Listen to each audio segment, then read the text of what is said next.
sehat walafiat ya, sehingga bisa menjalani kegiatan seperti biasanya. Oke teman-teman, hari ini kita akan membahas tentang, kita akan kupas tuntas ya tentang pengapian DC.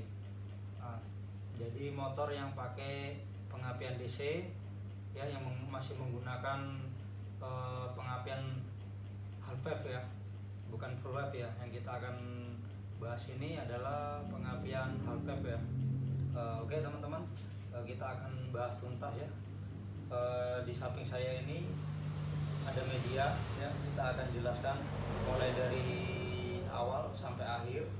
Nah kebetulan motor ini juga ini lagi trouble ya, jadi motor ini pengapiannya tidak ada ya, pengapian businya tidak ada. Nanti kita akan sekalian kita akan belajar bareng, membahas dan mencari penyakitnya ada di mana.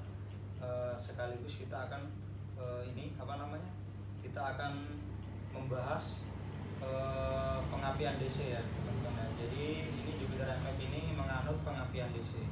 Jadi sebelum kita praktek ke motornya, terlebih dahulu saya akan jelaskan skemanya di buku ini ya. Oke, jadi gini ya teman-teman ya, di depan kita ini sudah ada sedikit skema yang kita gambarkan supaya sebelum kita praktek teman-teman lebih dulu memahami ya gimana teknik dasarnya pengapian DC ya. Oke teman-teman ya, jadi motor itu ya, untuk menghasilkan pengapian ke engine-nya, dari coil keluar ke engine sehingga dia hidup, itu ada beberapa perangkat yang kita harus ketahui terlebih dahulu.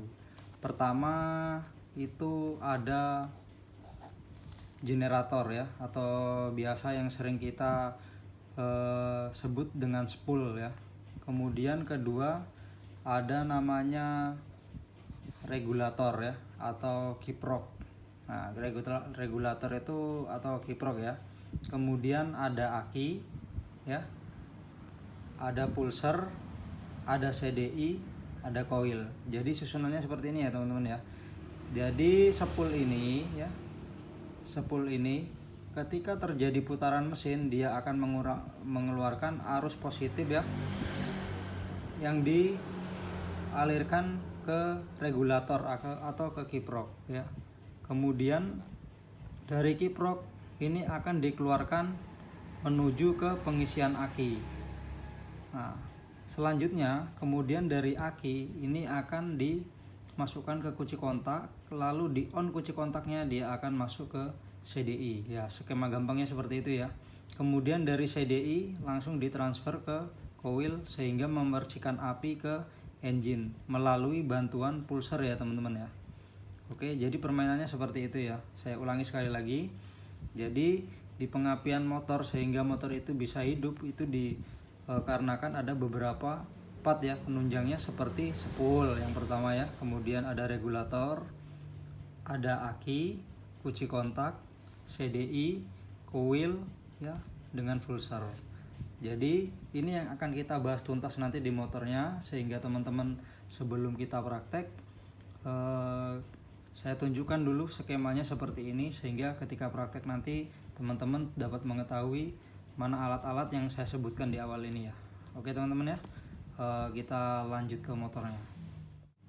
Oke ya teman-teman ya, kita langsung praktek ke motornya ya. Jadi motor yang menggunakan pengapian DC atau AC, nah semuanya menggunakan spool ya. Cuman bedanya kalau AC dia itu ada gulungan spool CDI nya ya tersendiri. Nanti kita akan bahas selanjutnya ya. Jadi setiap kita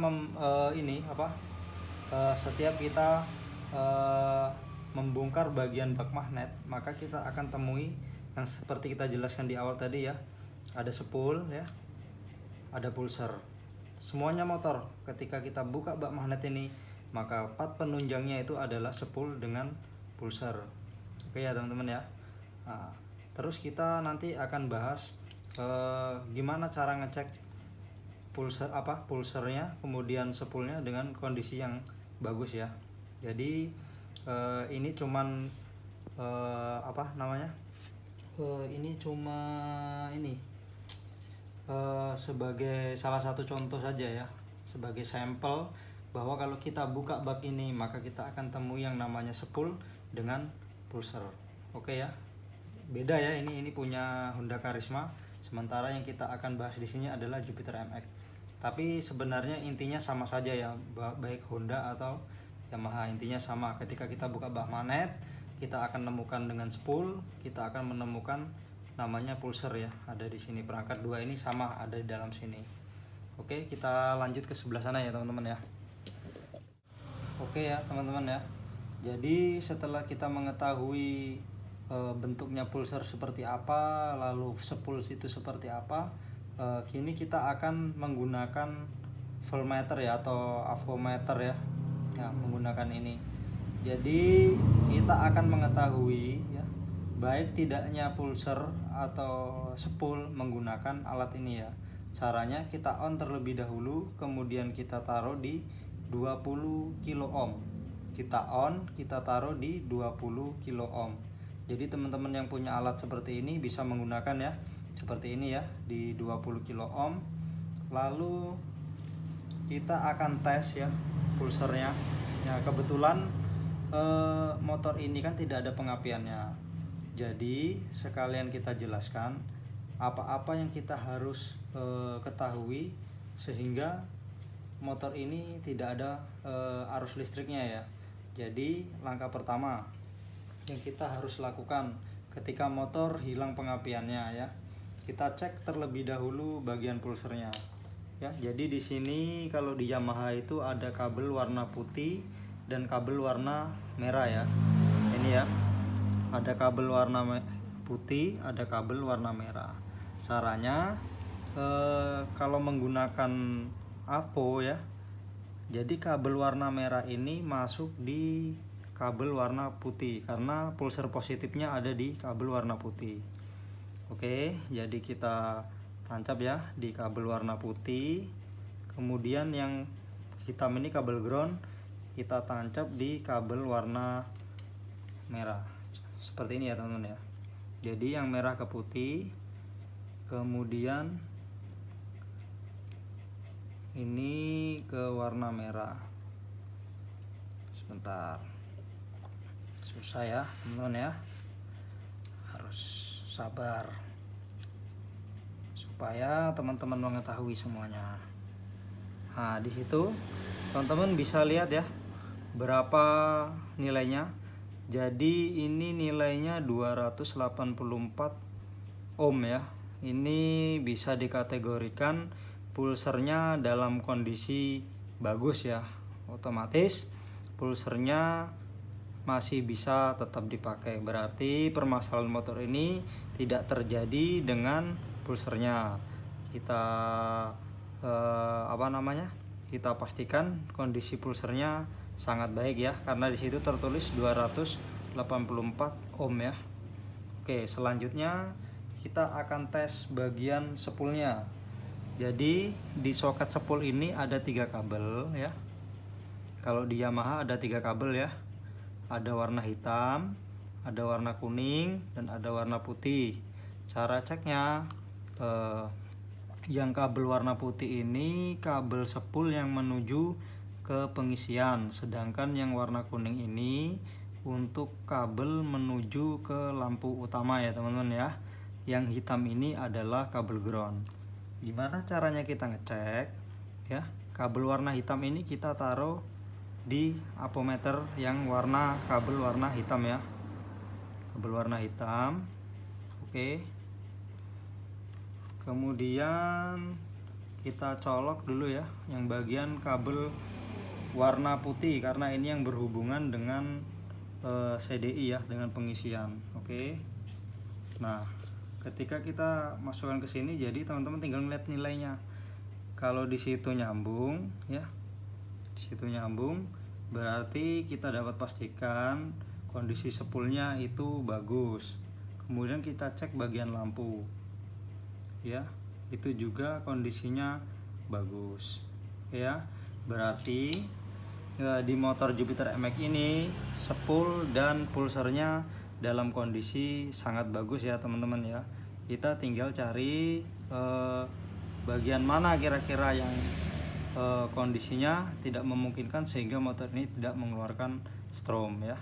Oke, jadi gini ya teman-teman ya, tadi saya lupa sedikit jelaskan ya. Jadi tegangan pulser itu setiap merek itu berbeda ya teman-teman ya. Jadi nanti kita akan bahas selanjutnya ya tentang tegangan pulser ya di beberapa merek kendaraan. Kalau untuk Yamaha ya, kalau untuk Yamaha ini bisa jadi patokan teman-teman semua ya. Kalau di Yamaha bisa jadi patokan ini ya. Sebentar, kita colok dulu. Nah, jadi nilai 285 atau 84 ohm itu bisa kita jadikan patokan bahwa kondisi pulsernya ini normal ya. Kita bisa jadikan patokan. Begitupun di motor Yamaha lainnya ya, seperti jenisnya Mio, kemudian motor Jupiter Jet. Nah, itu bisa kita jadikan patokan nilainya seperti ini. Nah, kemudian kalau yang untuk disepul ya, itu ini bisa jadikan patokan untuk semua motor ya. Untuk semua motor ini nilainya sama teman-teman ya, nilainya sama. Oke, kemudian gimana mas, misalkan kami tidak punya alat seperti ini, terus kita mau mengetahui bahwa kondisi sepulnya itu bagus atau tidak. Nah, kita sudah sediakan ya teman-teman ya alat sederhana. Nah, kita kasih nama ini taspen ya, taspen sederhana aja lah. Jadi teman-teman bisa gunakan alat seperti ini ya, sederhana ya. Ini kabelnya kita taruh di kabel ground ya teman-teman ya. Kita tancapkan di kabel ground, terserah mau di bagian mana saja boleh. Kemudian yang ujungnya ini kita bisa tancapkan ke kabel warna kuning dan putih. Nah, nanti kita akan cek ya di sini apakah kondisinya bagus ya. Kalau tadi di avometer ini terbaca kondisinya bagus ya. Kemudian kita engkol ya caranya.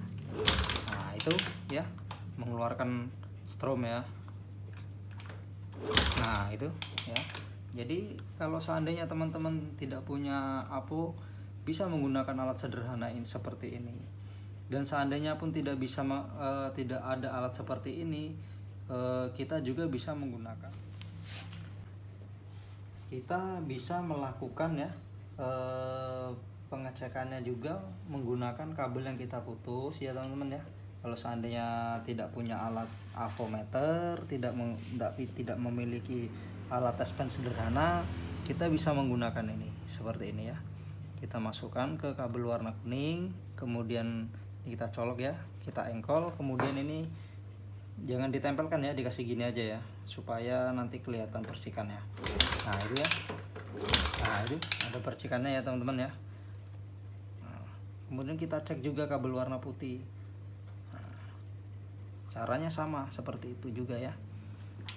Nah, kalau cara yang ini pasti semua teman-teman bisa melakukan ya, tidak mungkin tidak ya, karena ini paling mudah, ini langkah paling mudah kita melakukan cara pengetesan sepul yang bagus atau tidak ya, tanpa menggunakan AVO, tanpa menggunakan taspen sederhana ya. Oke, kita lanjut, kita colok bagian sini, kemudian lanjut ya teman-teman ya. Kita beralih setelah kita dari sepul, kita akan beralih ke bagian regulator atau ke kiprok ya. Kita lanjut ke sini ya teman-teman ya. Oke, setelah kita sudah memahami sepul itu seperti apa, pulser seperti apa, cara pengecekannya, tadi sudah kita cek ya bahwa kondisinya semuanya dalam kondisi bagus. Kemudian langkah selanjutnya kita beralih ke bagian kiprok ya teman-teman ya. Oke, perlu jadi catatan ya teman-teman ya. Jadi ini adalah kiprok DC ya. Jadi di sini kiprok DC ya. Kiprok DC ini di sininya ini tandanya berwarna hijau. Kalau kiprok AC yang model gini juga ya, biasa yang dipakai di Supra itu ini warnanya warna hitam ya. Nah, perlu diingat ya teman-teman ya. Jadi ini kalau warna hijau ini kiprok DC. Kalau yang warna hitam itu adalah kiprok AC. Apa perbedaannya ya? Jadi teman-teman bisa lihat di sini ya. Kalau kiprok ini ya, soket kiprok ini mau dipasang di kiprok yang ininya warna hitam. Jadi teman-teman tinggal balik aja kepalanya ya. Sini ya, seperti ini. Misalkan ya mau pasang kiprok punya Supra di Jupiter MX ya, tinggal dibalik aja ya. Tinggal dibalik aja, ini kepalanya ditaruh di bawah. Oke. Nah, itu sedikit apa ya, pengalaman kita ya. Jadi intinya kita kembali ke kendala motor ini ya teman-teman ya. Nah, setelah kita cek mengetahui semuanya kondisinya normal, kita cek kembali ya jalur kabel yang dari soket spool menuju ke soket kiprok. Pertama kita akan cek kabel warna putih ya yang menuju ke soket kiprok ya. Kabel warna putih ini adalah jalur kabel pengisian ya. Jadi kabel yang dari spool tadi masuk ke kiprok, kemudian dikeluarkan ke kabel warna merah. Oke, kita cek ya. Kabel warna merahnya masuk di kabel warna putih jalur pengisian yang dari spool ya. Kita cek. Oke ya teman-teman ya. Berarti kabel putih ini yang dari spool ke menuju ke kiprok itu kondisinya bagus. Oke. Kemudian kita cek kabel warna kuning ini jalur lampu. Tidak apa-apa, kita cek sekalian ya. Kita pastikan walaupun tidak ada hubungannya dengan CDI ya. Kita pastikan apakah ini kondisinya bagus juga ya. Oke, kondisinya juga bagus. Kemudian kabel groundnya warna hitam ya. Ini kita cek sekalian, karena tanpa adanya ground kabel hitam ini, walaupun kabel putih dan kabel kuning ini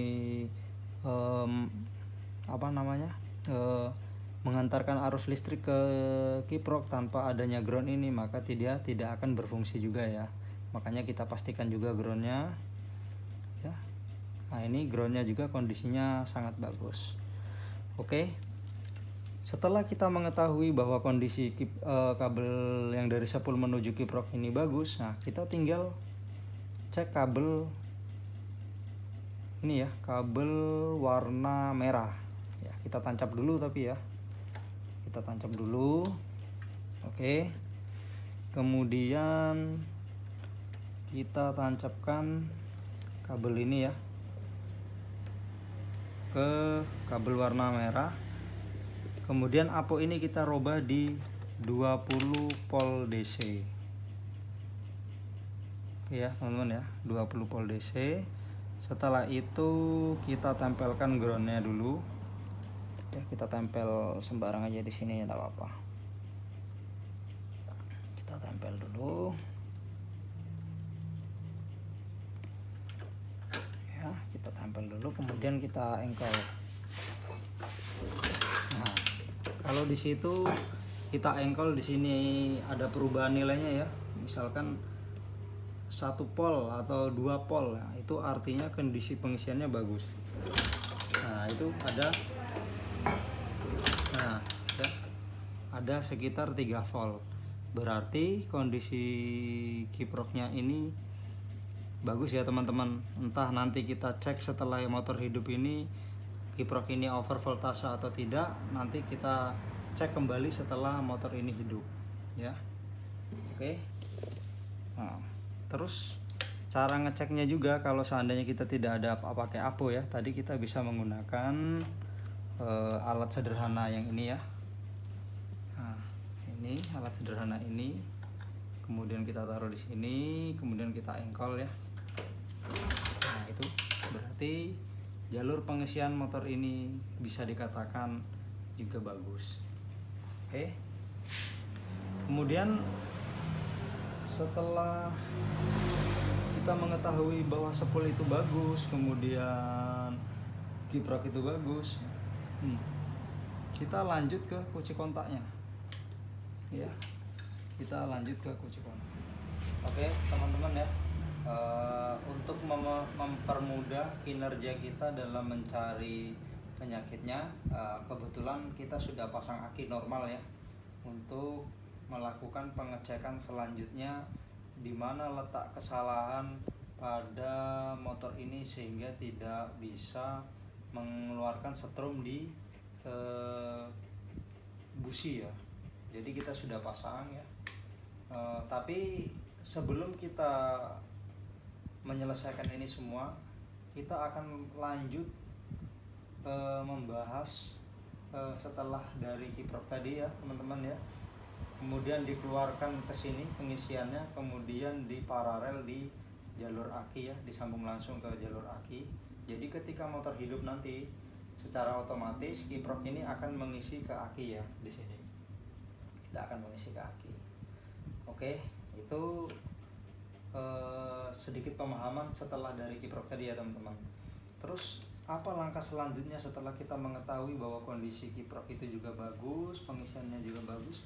Kita cek jalur kabel kunci kontak. Ada di sini ya teman-teman ya. Ada jalur kunci kontak. Jadi di Jupiter MX itu ada dua kabel ya. Kabelnya itu warna merah dan warna coklat. Yang kabel merah ini jalur kabel yang dari aki atau dari pengisian. Kita cek ya. Nah, ini kondisinya juga bagus. Kemudian kita kunci kontak on ya. Kunci kontak on. Nah, ya. Kemudian kita cek bagian kabel warna coklat. Juga bagus, berarti jalur kabel yang dari kiprok dari aki menuju ke kunci kontak itu kondisinya tidak ada yang terputus. Namun setelah ini kita akan cek kabel soket yang soket yang jadi dari kunci kontak ini menuju ke ini, ke jalur soket CDI. Oke teman-teman, kita pindah ke sebelah kiri. Kita akan cek jalur yang ke soket CDI. Oke ya teman-teman ya, setelah kita cek dari kunci kontak tadi sudah normal, kita lanjut ke soket CDI ya. Jadi warnanya tidak berubah ya teman-teman ya. Jadi yang dari kunci kontak tadi keluarnya kabel warna coklat, maka yang di CDI juga itu soket CDI ya, itu kabelnya juga warna coklat. Pastikan kunci kontak on ya, baru kita tes di kabel warna coklat. Oke, normal ya teman-teman ya. Nah, jadi kabel 12 volt yang dari kunci kontak menuju soket CDI itu kondisinya bagus. Kemudian kok tetap tidak mengeluarkan setrum ya setelah kita cek ini kondisinya bagus ya teman-teman ya. Oke ya, kondisinya bagus. Nah, kita curiga.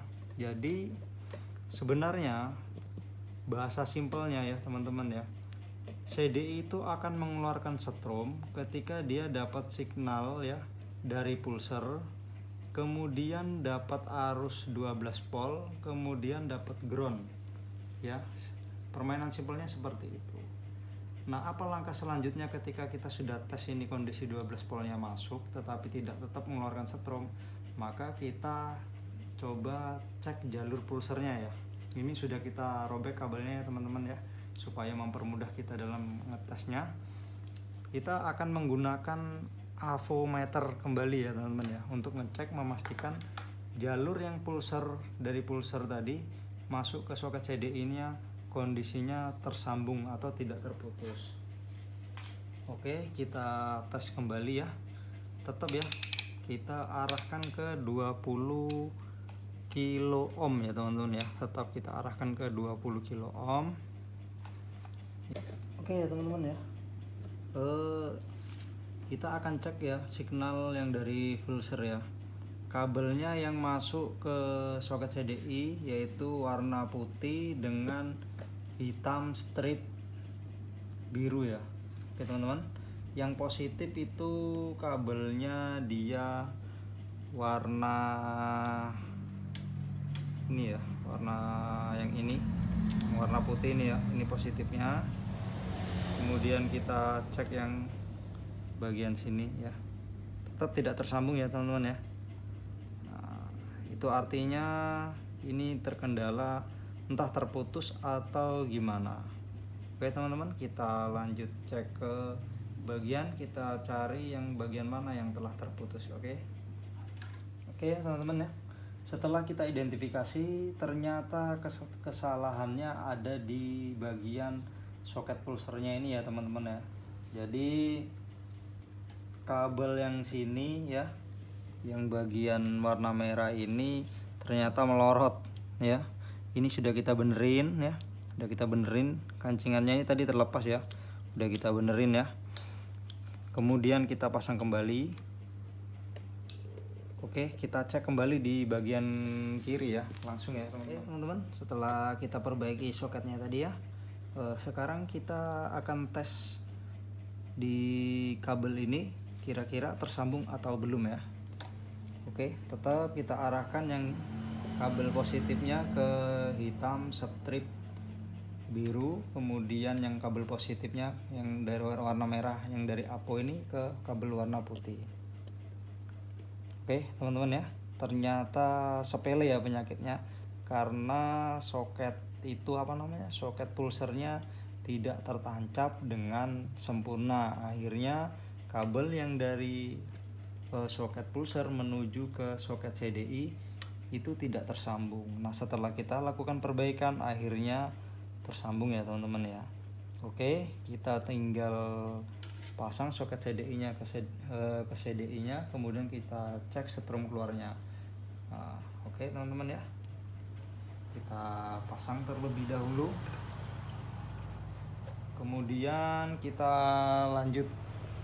Setelah kita pasang soket CDI nya ya teman-teman ya, kita tes kabel keluar ya dari CDI menuju ke coil, itu kabelnya warna oranye ya. Oke, kita tes terlebih dahulu seperti ini ya caranya. Kita pakai kabel biasa aja, kemudian kita masukkan ke sini. Ya, kita masukkan ke sini. Kunci kontak on, kemudian kita engkol. Nah, kita engkol. Nah, itu sudah ada ya percikan apinya. Jadi sini. Nah, itu berarti sudah ketemu penyakitnya ya teman-teman ya. Tinggal kita masukkan kabel warna oranye ini ke coil ya, ke coil. Kemudian kita cek kabel yang keluar dari coil ya.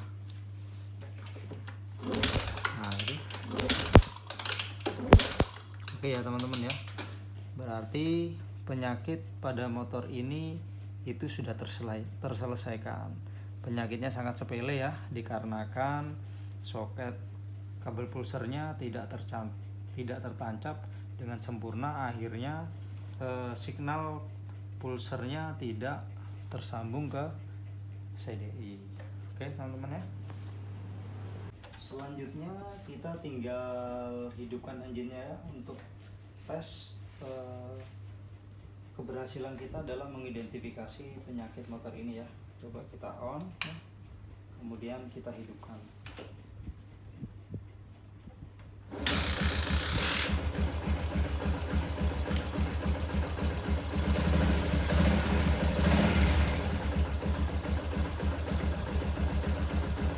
Oke, sekali lagi.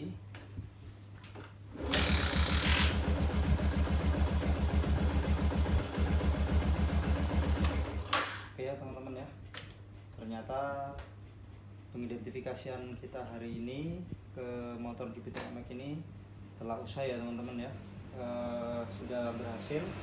Jadi gini ya teman-teman ya, dalam mengidentifikasi kita perlu sabar ya.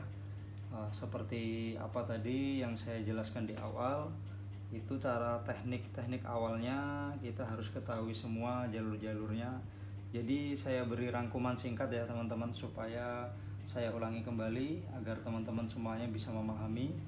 Jadi langkah awal ketika kita menghadapi penyakit seperti ini, pastikan kondisi spool pulser itu dalam kondisi baik.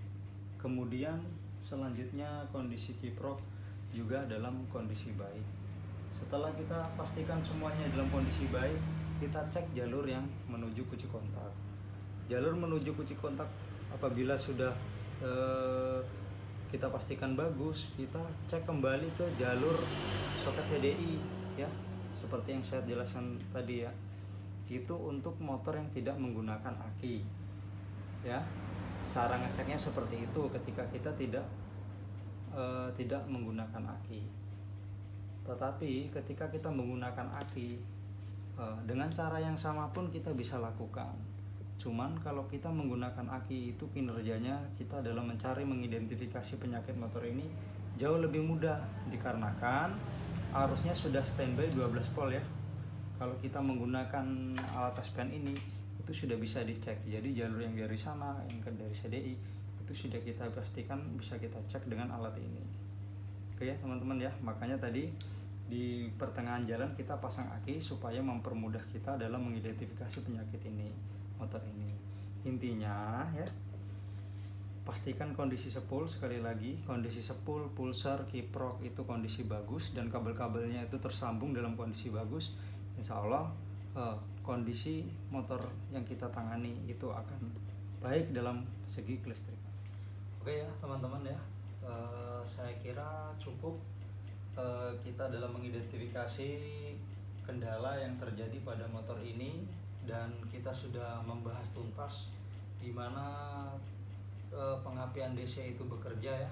Selanjutnya kita insya Allah kalau kita ada waktu kita akan berbagi lagi tentang, kita akan kupas tuntas pengapian AC ya di motor-motor yang lainnya. Insya Allah kalau kita nanti punya waktu kita akan berbagi lagi ya teman-teman ya. Mudah-mudahan apa yang kami bagikan hari ini bisa bermanfaat untuk kita semua, terkhusus untuk pribadi saya sendiri. Kemudian jangan lupa ya like, comment, subscribe ya teman-teman ya. Sekiranya ada yang belum dipahami nanti teman-teman bisa komen, insya Allah nanti kita akan jawab.